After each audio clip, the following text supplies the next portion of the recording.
मंदिर घंटा सबका बड़ा है ज्ञान तो बोलो साथी कौन बचाए जान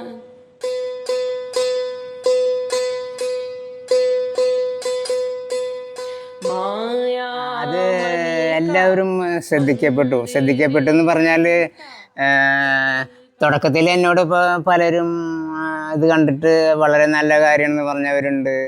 പിന്നെ അശോകൻ ചേട്ടന് തലയ്ക്ക് ഓളം മറിച്ചിലുണ്ടോ, ഭ്രാന്തുണ്ടോ, വട്ടുണ്ടോ, അങ്ങനെയുള്ള കാര്യങ്ങളൊക്കെ എന്നോട് നേരിട്ട് ചോദിച്ചാകുന്നവരുണ്ട്. പക്ഷേ അവരുടെ പ്രതികരണങ്ങളൊക്കെയാണ് എനിക്ക് കൂടുതൽ ഊർജം കിട്ടിയത്. കാരണം അവരുടെ ഓരോരുത്തർ എന്നോട് പറയുമ്പോഴപ്പോൾ ഒരു കാര്യം എനിക്ക് മനസ്സിലായി. കാരണം ജനങ്ങളിത് ശ്രദ്ധിക്കപ്പെടുന്നുണ്ട് എന്നുള്ള കാര്യം എനിക്ക് മനസ്സിലായി. അപ്പോൾ അത് കാരണം അത്തരത്തിലുള്ള പ്രതികരണങ്ങൾ, മോശമായ പ്രതികരണങ്ങൾ എനിക്ക് വളരെയധികം ഊർജം നൽകിയിട്ടുണ്ട്. കാരണം അവരാണ് ശരിക്കും പറഞ്ഞാൽ എന്നെ വളർത്തിയത്. കാരണം എനിക്കെതിരായിട്ട് ഇത് മോശമാണെന്ന് പറഞ്ഞാൽ എന്നെ വളരെയധികം വിഷമിച്ച സാഹചര്യങ്ങൾ, അതെനിക്ക് ഊർജം. അപ്പോൾ അവരങ്ങനെ പറയുമ്പോൾ അതെനിക്ക് പിന്നെയും സഞ്ചരിക്കാനുള്ള ഊർജം കിട്ടി. അപ്പോൾ അവരത് പറഞ്ഞ് അവർ പോവും, ഞാൻ എൻ്റെ യാത്രയിൽ അങ്ങനെ തുടരും. എനിക്ക് ആദ്യമായിട്ട് സ്വീകരണം തന്നത് കൊരട്ടി പോലീസാണ്. കൊരട്ടി പോലീസിലൊരു പുതിയൊരു SI വന്നപ്പോൾ അദ്ദേഹം ഇങ്ങനെ ജീപ്പിൽ സഞ്ചരിക്കുമ്പോൾ എന്നെ എപ്പോഴും കാണും. അപ്പം മിക്കവാറും ഞാൻ പടിഞ്ഞാട്ടാണ് എൻ്റെ യാത്ര. SI പോലീസ് വണ്ടി അത് കിഴക്കോട്ടായിരിക്കും, അല്ലെങ്കിൽ റോഡ് ക്രോസ് ചെയ്യുന്ന സമയത്തായിരിക്കും. അപ്പം അങ്ങനെ പലപ്പോഴും ആ SI ഇങ്ങനെ കാണാറുണ്ട്.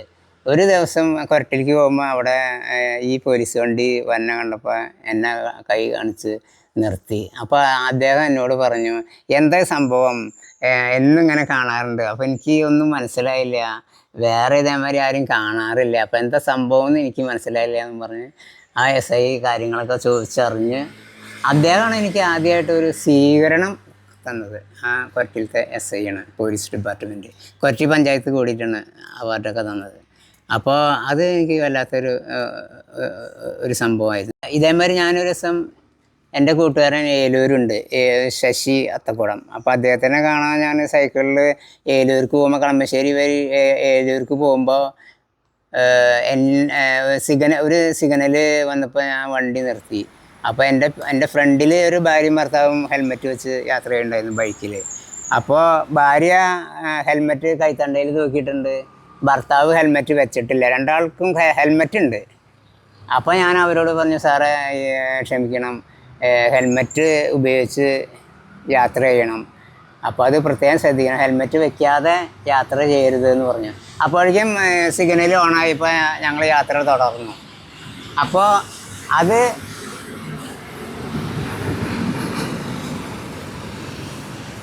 ആ ഭാര്യയ്ക്കും ഭർത്താവും ഞാൻ അവരോട് സൂചിപ്പിച്ച കാര്യം വളരെ ഇഷ്ടപ്പെട്ടു അവർക്ക്, അങ്ങനെ പറഞ്ഞതുകൊണ്ട്. അപ്പോൾ അവർ എന്നെ പിന്തുടർന്ന് വന്ന്, ചേട്ടൻ എവിടേക്ക് യാത്ര, എവിടെ നിന്ന് വന്നെന്നുള്ള കാര്യങ്ങളൊക്കെ ചോദിച്ചറിഞ്ഞ്, അപ്പോൾ എന്നോട് പറഞ്ഞു എവിടം വരെ ഉണ്ടാവുമെന്ന് ചോദിച്ചു. അപ്പോൾ ഞാൻ പറഞ്ഞു ഏലൂർ ഫെറി വരെ ഉണ്ടായിരിക്കും എന്ന് പറഞ്ഞു. ശരി, അപ്പോൾ നമുക്ക് ഏലൂർ ഫെറിക്ക് മുന്നേ എപ്പോഴെങ്കിലും കാണാമെന്ന് പറഞ്ഞു. അവർ എന്നേക്കാൾ മുന്നിൽ ബൈക്കിൽ യാത്ര ചെയ്ത് പോയി. ഏലൂർ എത്തുന്നതിലേക്ക് മുന്നേ അവർ റോട്ടിൽ എന്നെ കാത്തു നിന്നു. അപ്പോൾ അദ്ദേഹത്തിൻ്റെ ഭാര്യ ടീച്ചറായിരുന്നു. ആ ടീച്ചറെ സ്കൂളിൽ കൊണ്ടുവന്നാക്കാൻ പോകുന്ന സമയത്താണ് എന്നെ കണ്ടുമുട്ടിയത്. അപ്പോൾ ടീച്ചറെ സ്കൂളിൽ കൊണ്ടുവന്നാക്കി അദ്ദേഹം റോട്ടിൽ എന്നെ കാത്തു നിന്ന് പിന്നെ എന്നെ പറ്റിയുള്ള എല്ലാ കാര്യങ്ങളും ചോദിച്ചറിഞ്ഞ്. അപ്പോൾ അദ്ദേഹം കാക്കനാടുള്ള മോഹനൻ എന്ന് പറഞ്ഞൊരു ചേട്ടനാണ്. അപ്പോൾ അദ്ദേഹം കാക്കനാടത്തെ മലയാള മനോരമയുടെ റിപ്പോർട്ടറാണ് മോഹനൻ ചേട്ടൻ. അപ്പോൾ ആ മോഹനൻ ചേട്ടൻ അന്ന് എല്ലാ കാര്യങ്ങളൊക്കെ ചോദിച്ചറിഞ്ഞ് പിറ്റേ ദിവസത്തെ വാർത്തയിൽ എന്നെ പറ്റിയുള്ള എല്ലാ കാര്യങ്ങളും കൊടുത്തിരുന്നു. സന്തോഷകരമായ നിമിഷങ്ങളാണ് യാത്രയിൽ കൂടുതലും കിട്ടാറ് സന്തോഷകരമായ നിമിഷങ്ങളാണ്. ഇപ്പോൾ കരയാമ്പറമ്പിൽ ഒരു ഷൈജി ചേട്ടനുണ്ട്. ഞാൻ എല്ലാ ദിവസവും ആ സർവീസ് റോട്ടിൽ കൂടെ പോകുമ്പോൾ ആളെ ചിരിക്കും, ഞാൻ ചിരിക്കും, ആൾ ചിരിക്കും, ഞാൻ ചിരിക്കും. അപ്പോൾ അദ്ദേഹം വിചാരിക്കാറുണ്ട് എന്ത് സംഭവം എന്നുള്ള കാര്യം അദ്ദേഹത്തിന് അറിയില്ലായിരുന്നു. പിന്നെ എൻ്റെ പ്രായ കാര്യങ്ങളൊന്നും ആൾക്കറിയില്ല.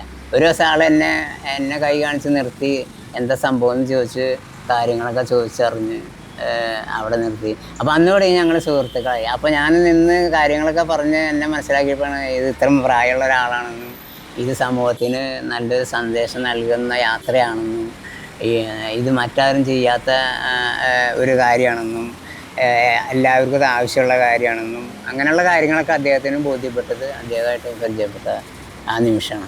അപ്പോൾ ആ മനുഷ്യനായിട്ട് ഇന്നും ഇപ്പോഴും ഞങ്ങൾ ഏറ്റവും നല്ല ബന്ധം. അത് അതേമാതിരി എവിടെ ചെന്നാലും നമുക്ക് ഏറ്റവും നല്ല ഒരു ബന്ധം, റിലേഷൻഷിപ്പ്, നല്ല നമ്മളോട് എപ്പോഴും ഒരു നല്ലൊരു സഹകരണം. അപ്പോൾ പോലീസ് ഡിപ്പാർട്ട്മെൻ്റ് ആയാലും മോട്ടോർ വെഹിക്കിളായാലും ഫോറസ്റ്റുകാരായാലും അങ്ങനെയുള്ള സർക്കാർ ഡിപ്പാർട്ട്മെൻറ്റുകളൊക്കെ ഏതൊക്കെ ആയാലും, ഇപ്പോൾ KSE ബോർഡ്, ഇങ്ങനെയുള്ള ഏത് സർക്കാർ ഡിപ്പാർട്ട്മെൻറ്റും എനിക്ക് വളരെയധികം സപ്പോർട്ടും സന്തോഷവും നല്ല നല്ല അനുഭവം, അവരുടെ ഭാഗത്ത് നല്ല സഹകരണവും ഇതും എനിക്ക് കിട്ടാറുണ്ട്. സൈക്കിൾ ചേട്ടനോട് എന്നോട് ഒരു കാര്യം പറയുന്നുണ്ട്, ചേട്ടൻ ഒരുത്തം കാരണം കേരള സർക്കാർ ഇനി സൈക്കിളുകാർക്ക് ഹെൽമെറ്റ് നിർബന്ധമാക്കും, അതിൻ്റെ ഉത്തരവാദിത്വം ചേട്ടനെന്നൊക്കെ എന്നോട് പറയാറുണ്ട്.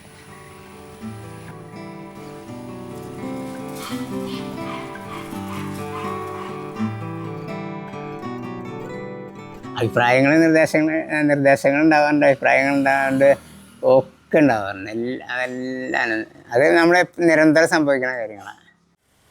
സൈക്കിൾ യാത്ര തുടരാനുള്ള കാരണം 38 വർഷം ബൈക്കിൽ ഹെൽമെറ്റ് വെച്ച് യാത്ര ചെയ്തിരുന്ന ഒരാളാണ് ഞാൻ. അപ്പോൾ എനിക്ക് നിരവധി അപകടങ്ങൾ ഉണ്ടായിട്ടുണ്ട്. ഓരോ അപകടം നടക്കുമ്പോഴും ഹെൽമെറ്റ് തലയിൽ ഉണ്ടാവാറുണ്ട്. അതായത് അപകടം നടക്കുന്ന സമയത്ത് ഹെൽമെറ്റ് തലയിൽ ഉണ്ടാവാറുണ്ട്. അപ്പോൾ തലയ്ക്ക് പരിക്ക് സംഭവിക്കാറില്ല, തലയ്ക്കൊന്നും പറ്റാറില്ല. പക്ഷേ ഈ ഇവിടുന്ന് കഴുത്തിന് കീഴ്പോട്ട്, മുട്ട്, കാല്, വിരൽ, ഇവിടെ ഇങ്ങനെയൊക്കെ കൈമുട്ട്, ഇവിടെയൊക്കെ പരിക്ക് പറ്റാറുള്ളൂ. അപ്പോൾ ഒരു പ്രാവശ്യം ഞാൻ ഈ വെള്ളാങ്കല്ലൂർക്ക് പോകുമ്പോൾ നമ്മുടെ കാരൂർ വെച്ച് ബൈക്കിന് പോകുമ്പോൾ ഒരു കോഴി വീലിൻ്റെ ഉള്ളിൽ പെട്ടുപോയി. ബൈക്കിൻ്റെ പിന്നിലെ വീലിൻ്റെ ഉള്ളിൽ പെട്ടു. അവിടെ നിന്ന് മതിൽമെന്ന് ഇങ്ങനെ വന്ന് ഇതിൻ്റെ ഉള്ളിൽ പെട്ടുപോയി. അപ്പോൾ ഞാൻ വീണു. പക്ഷേ ആ സമയത്ത് ഹെൽമെറ്റ് ഉണ്ടായിരുന്നു. കൈക്ക് മുട്ടുകാലുകളൊക്കെ പരിക്ക് പറ്റി. അവിടെ അടുത്തുള്ള ഒരു ചേട്ടൻ കാറ് ഓടിക്കുന്ന ചേട്ടൻ ഉണ്ടായിരുന്നു, സ്വന്തം കാർ. ആ ചേട്ടൻ എന്നെ ആസ്പത്രിയിൽ സെൻറ്റ് ജെയിംസിൽ കൊണ്ടുവന്നാക്കി. അപ്പോൾ ആ സമയത്ത് ഹെൽമെറ്റ് ഉണ്ടായിരുന്നു. മറ്റൊരവസരത്തിൽ ഞാൻ ചാലക്കുടി പോയി വരുമ്പോൾ രാത്രി വരുമ്പോൾ, ഇത് 2 രാത്രി സംഭവിച്ചത്. രാത്രി വരുമ്പോൾ ഒരു 7:30 സമയത്ത് വരുമ്പോൾ നമ്മുടെ കോനൂർ റോട്ടിൽ പാറക്കോട്ടം പരിസരത്ത് വെച്ച് ഫ്രണ്ടിക്കോടെ കാർബാറണ്ടത്തിലേക്ക് ഒരു ലോറി പോകുന്നുണ്ടായിരുന്നു. മറ്റേ ലോറി, വലിയ ലോറിയില്ല, പൊക്കംകൂടി ലോറി.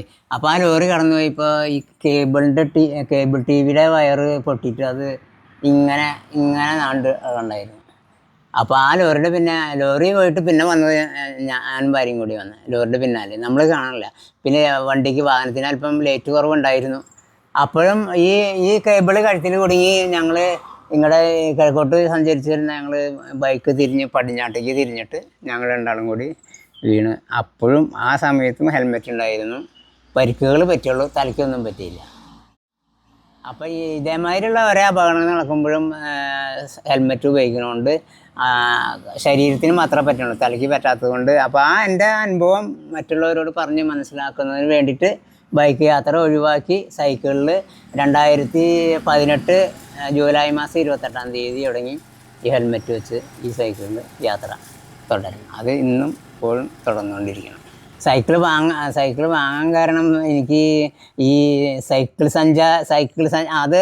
അതായത് 2009 വനിതാ മാസികയിൽ ഒരു ഫീച്ചർ ഉണ്ടായിരുന്നു. 2 സൈക്കിൾ യാത്രികരെ കുറിച്ച് കൊടുത്തിരുന്നു. അപ്പോൾ അത് വായിച്ചപ്പോൾ എനിക്ക് ഒരു ആഗ്രഹം, അവരെ പോലെ മാധ്യമങ്ങളിലും പേപ്പറിലൊക്കെ ഒന്ന് വരണം എന്നുള്ളൊരാഗ്രഹം ആ സമയത്തുണ്ടായിരുന്നു. അപ്പോൾ ആ ആഗ്രഹം 9 വർഷം മനസ്സിൽ സൂക്ഷിച്ച് 9 വർഷം കഴിഞ്ഞപ്പോഴാണ് ഈ സൈക്കിൾ യാത്ര സ്വന്തമായിട്ട് സൈക്കിൾ യാത്രയ്ക്ക് തിരിയാൻ പറ്റിയത് 9 വർഷത്തിന് ശേഷമാണ്. 9 വർഷത്തിന് ശേഷമാണ് അങ്ങനെ ആ ആഗ്രഹം സാധിച്ചത്.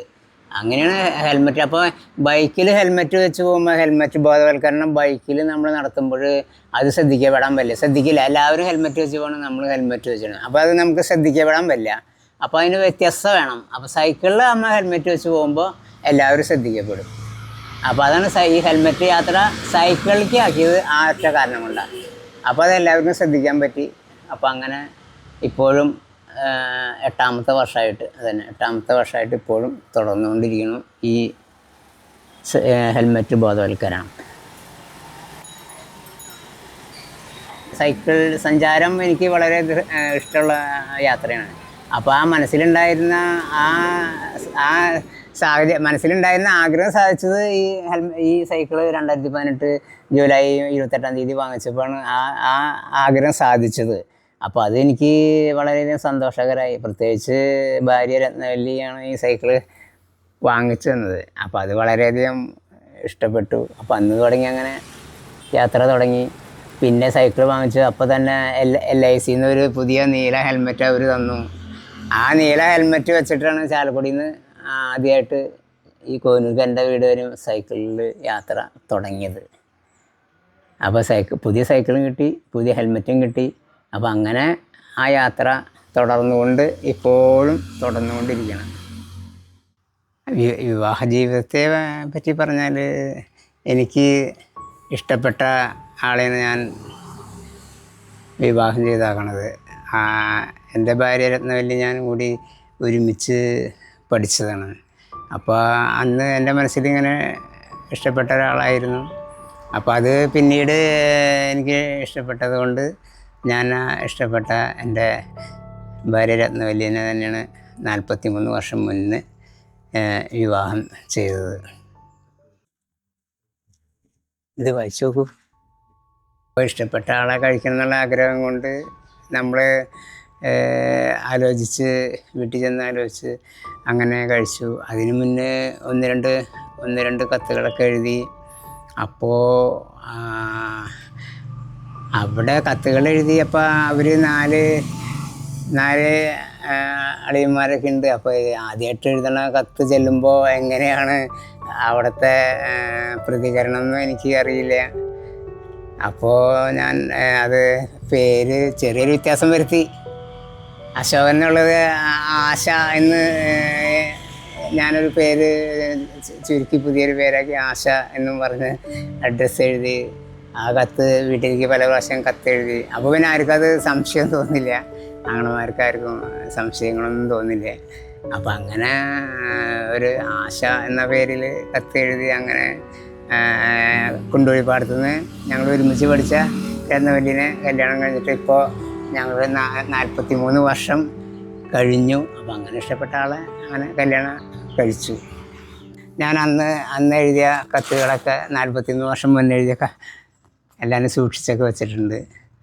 അപ്പോൾ ആ കത്തുകളൊക്കെ സൂക്ഷിച്ച് വെച്ചിട്ടുണ്ട്. അത് ഓർമ്മയ്ക്കായിട്ടെന്നല്ല, അത് അന്ന് എഴുതിയ സംഭവങ്ങളൊക്കെ പിൽക്കാലത്ത് കാണാനും ഓർക്കാനും വേണ്ടിയിട്ട് അന്ന് സൂക്ഷിച്ച് വെച്ചതാണ്. അത് ഇപ്പോഴും സൂക്ഷിച്ച് വെച്ചിട്ടുണ്ട്. ആ കാലഘട്ടത്തിൽ എന്ന് പറഞ്ഞാൽ നമ്മൾ കത്തെഴുതുന്ന കാലഘട്ടം, പിന്നെ മൊബൈൽ ഫോണില്ലാത്ത കാലഘട്ടം, അധികം വാഹനങ്ങളില്ലാത്ത സമയം, സ്വന്തമായിട്ട് മൊബൈൽ ഫോണിൽ വീടുകളിൽ ലാൻഡ് ഫോൺ പോലും വരാത്ത കാലഘട്ടമാണ്. അപ്പോൾ അന്നത്തെ സംഭവങ്ങളൊക്കെ നമുക്ക് പ്രായമാകുമ്പോൾ പിന്നീട് നമുക്ക് അറിയാൻ വേണ്ടിയിട്ട് ഓർക്കാൻ വേണ്ടിയിട്ട് അതൊക്കെ ഇങ്ങനെ സൂക്ഷിച്ച് വെച്ചിട്ടുണ്ട്. അത് പത്രമാധ്യമങ്ങളിലൊക്കെ വന്നിട്ടുണ്ട്. അതൊക്കെ ഇപ്പോൾ നമുക്ക് കാണുമ്പോൾ നോക്കുമ്പോഴൊക്കെ അന്നത്തെ ആ സംഭവങ്ങളൊക്കെ ഓർക്കുമ്പോൾ വല്ലാത്തൊരു അനുഭവമായിട്ട് തോന്നാറുണ്ട്.